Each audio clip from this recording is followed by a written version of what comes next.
Our topic for this session is the emergent complications of bariatric surgery. This is a particularly important topic as my review of medical malpractice cases over the last decade has shown that this is one of the most common abnormalities that results in a devastating patient outcome and large medical malpractice settlements. So with that warning, we'll proceed with our first case, a case of gastric bypass with small bowel obstruction. Patients with bariatric surgeries have disordered mesenteric planes throughout their peritoneum and are at risk for internal hernias resulting in obstruction, ischemia, perforation, even intussusception, as we will see. And this is a classic case of a small bowel obstruction. You see a pronounced diminution of the small bowel caliber here with dilation of the more proximal bowel loops. And it's all nicely depicted due to the presence of the oral contrast.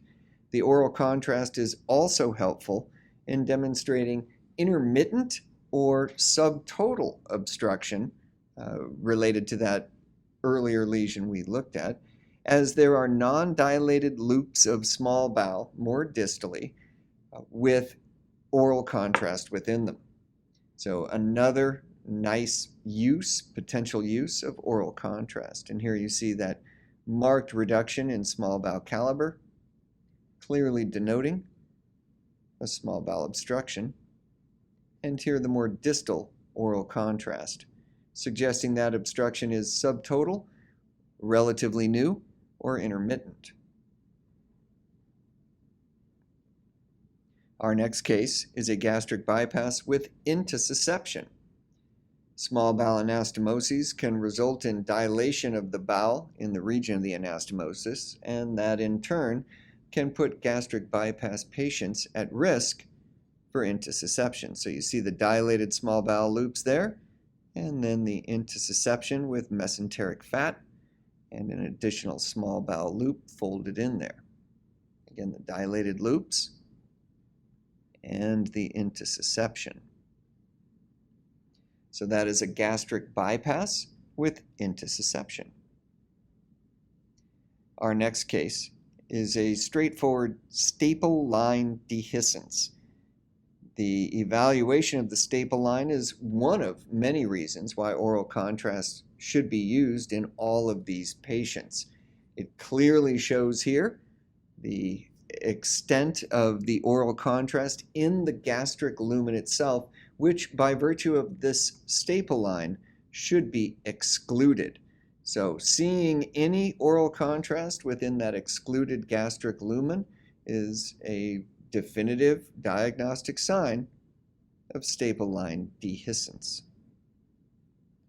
So I'll go through this more slowly. You can see that staple line right here, excluding on the patient's left that gastric lumen and creating to the patient's right a channel communicating with the reimplanted small bowel loop. So that is a case of staple line dehiscence, aided in your diagnosis again by oral contrast. Here's another staple line dehiscence, this one with ischemia of the efferent bowel loop. So this patient has dehiscence at both the superior and inferior aspects of the staple line. You see the gastric luminal oral contrast here more superiorly, and inferiorly here. And you can see the communication between the oral contrast in the appropriate gastric channel heading over into the gastric lumen in the region of the antrum. Slightly lower down, we see the efferent bowel loop here lying behind the excluded gastric body and showing marked wall thickening and periintestinal stranding consistent with ischemia to such a degree that there is marked luminal narrowing with just a tiny dot of oral contrast within it. Here the superior and inferior staple line dehiscence. Let's go through those again. Superiorly, you can see a small defect right in this region where oral contrast is bridging that staple line and entering the excluded gastric lumen. Now let's look more distally. And here again we see oral contrast traversing that staple line and entering the excluded gastric lumen, this time in the region of the antrum. Let's now proceed more inferiorly and look at that efferent small bowel loop. There it is, leaving the stomach channel, and showing that marked wall thickening, periintestinal stranding, consistent with ischemia. So that was a case of multifocal staple line dehiscence with ischemia of the efferent bowel loop. Our next case is a case of gastric bypass with perforation. This one lacks oral contrast, and I can't emphasize enough how important that can be for diagnosis. This one is relatively straightforward with extraluminal gas and adjacent inflammatory stranding. I don't think anyone would confuse this one with anything other than perforation. There's that telltale staple line, the extraluminal gas, and stranding in the region, all denoting a perforation. Our next case is another gastric bypass with perforation, this one more definitively demonstrated with oral contrast. You can see there is a significant collection here at the tip of the left liver lobe of extraluminal contrast and gas. Obviously easier to appreciate than the previous, and in fact allowing us to get a pretty good idea of the location of the perforation itself, which is obviously an added benefit. So there is that extraluminal contrast.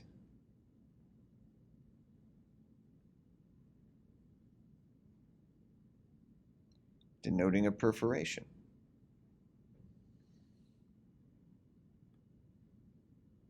All right, our next case is a gastric bypass with bowel obstruction and ischemia.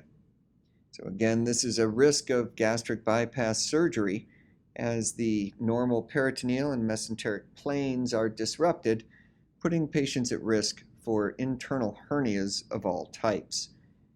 This one is manifesting as obstruction and ischemia. You can see the marked thickening and hypodensity of the proximal small bowel loops with narrowed lumen and contrasting, enhancing mucosa. There is significant periintestinal stranding here as well. And lower down, you can see, again, the stranding and an obvious caliber transition denoting the point of small bowel obstruction. All of this would, of course, be more clear with the presence of oral contrast. So here we see proximally the dilated, thick-walled edematous small bowel, and more distally, again, that focal caliber transition right there, denoting the point of small bowel obstruction. So that's a case of gastric bypass with obstruction and small bowel ischemia.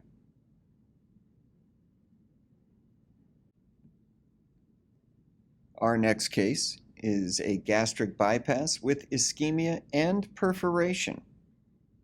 This case is a great demonstration of the importance of intravenous contrast. By virtue of the intravenous contrast, we can see this gap in the enhancing mucosa of the stomach, which shows you quite clearly the location of this focal perforation, which has resulted in extensive intraperitoneal extraluminal gas.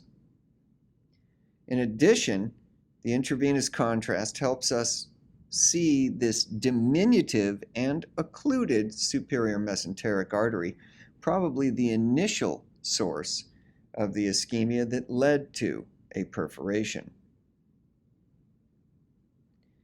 There is the perforated stomach, very nicely demonstrated. by the intravenous contrast.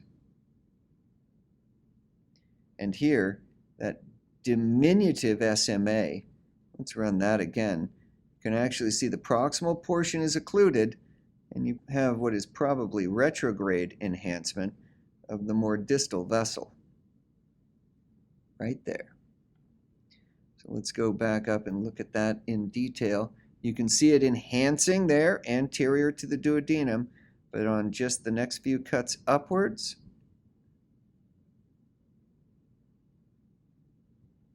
it is occluded. So a diminutive SMA, occluded and resulting in ischemia and perforation of the stomach. So that concludes our session on the emergent complications of bariatric surgery. Remember, these are a frequent cause of medical malpractice actions, poor patient outcomes, and high medical malpractice settlements. Remember, too, to always request oral and intravenous contrast when there is even the hint of any abnormality in such a patient's scan.